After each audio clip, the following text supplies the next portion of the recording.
9h32, on se lundi de Pâques sur Europe 1. On passe au journal des médias avec Guillaume Janton. Bonjour Guillaume. Bonjour, à la une ce matin, les nouvelles émissions quotidiennes qu'on pourrait retrouver à la rentrée sur France 2. Pierre Ménès tacle Laurent Ruquier et on n'est pas couché. Et enfin, pas de Christophe de Chavannes dans Rendez-vous en terre inconnue pour le moment. On commence avec les nouvelles émissions qui pourraient occuper la case des après-midi de France 2 la saison prochaine. Il y a quelques jours, on vous annonçait le grand chamboulement des après-midi de la chaîne publique avec la disparition des émissions Comment ça va bien et toute une histoire. Mais une question demeure, quel programme va-t-on retrouver à la place à la rentrée ? Téléstar révèle que plusieurs pilotes ont été tournés pour être présentés à la chaîne. Parmi eux, un divertissement animé par Bruno Guillon et Manu Lévy, produit par Laurent Fontaine, ou encore une émission mêlant humour et musique présentée par Amanda Scott. Enfin, Christophe de Chavannes et sa société Coyote seraient en phase de développement d'un nouveau concept d'après-midi pour la chaîne. Pierre Ménès tacle Laurent Ruquier et son émission On n'est pas couché. Le chroniqueur sportif du groupe Canal+ n'est pas toujours tendre avec les footballeurs ni avec les animateurs. Dans une interview à Télé Loisirs, il explique qu'entre lui et Laurent Ruquier, c'est loin d'être le grand amour. Pierre Ménès raconte que tout a commencé lors d'un échange musclé sur Twitter avant de critiquer vivement le talk-show de l'animateur sur France 2. Il avait très mal pris un sketch sur les homos. Et vu le nombre de vannes qui s'est permis sur les gros, sur moi, sur Guy Carlier, je me disais c'est quand même un peu curieux, quoi. Sur les gros c'est drôle et sur les homos c'est homophobe. J'aime pas ce qu'il fait, j'aime pas son ton, je déteste son émission. Moi je trouve que venir sur une émission en sachant que ta probabilité de te faire chier dessus est de 80%, c'est un concept masochiste qui m'échappe totalement. Donc s'il y a un truc qui est sûr, c'est qu'on ne me verra jamais dans son émission. En même temps, je ne pense pas qu'il rentrait dans ses intentions de m'inviter. Donc tout va bien.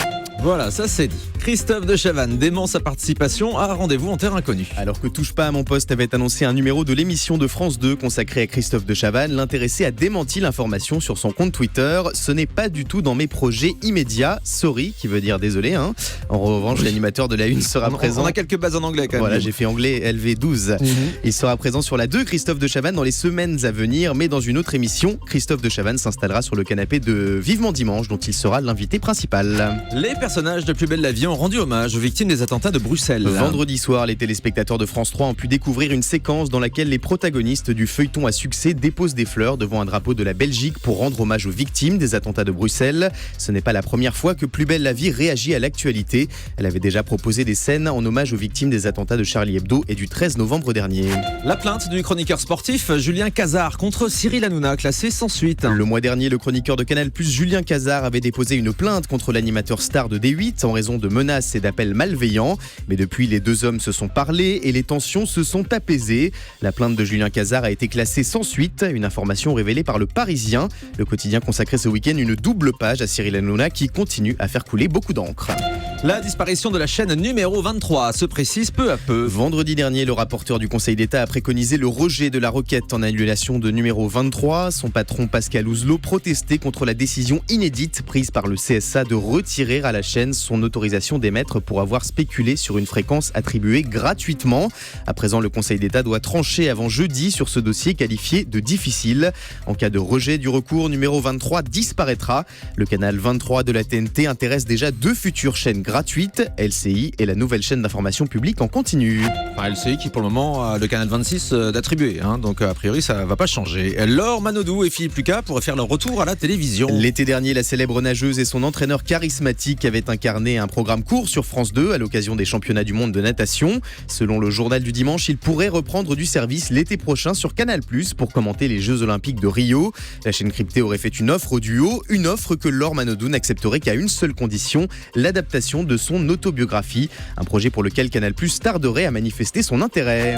Aux États-Unis, The Voice va accueillir deux nouvelles coachs. La version américaine du télécrochet est réputée pour ses coachs prestigieux. Sur les fameux fauteuils rouges, les téléspectateurs ont vu défiler Usher, Shakira, Gwen Stefani et j'en passe. Alors que Pharrell Williams et Christina Aguilera ont annoncé qu'ils ne rempileront pas pour la 11e saison du programme à l'automne prochain. Ils seront remplacés par deux stars mondiales de la chanson, la sulfureuse Miley Cyrus et la diva du R&B Alicia Keys.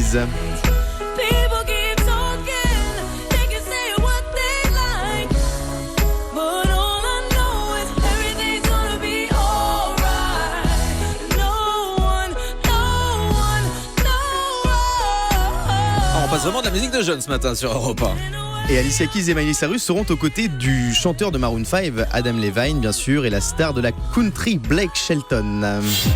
Allez, chiffre du jour. 500 comme les 500 postes supprimés par la chaîne qatari Al Jazeera à travers le monde. La direction du groupe a annoncé que ces licenciements visent à maintenir la compétitivité de la chaîne. Selon un responsable d'Al Jazeera, la plupart de ces départs ne concernent pas des journalistes. C'était le journal des médias présenté par Guillaume Janton.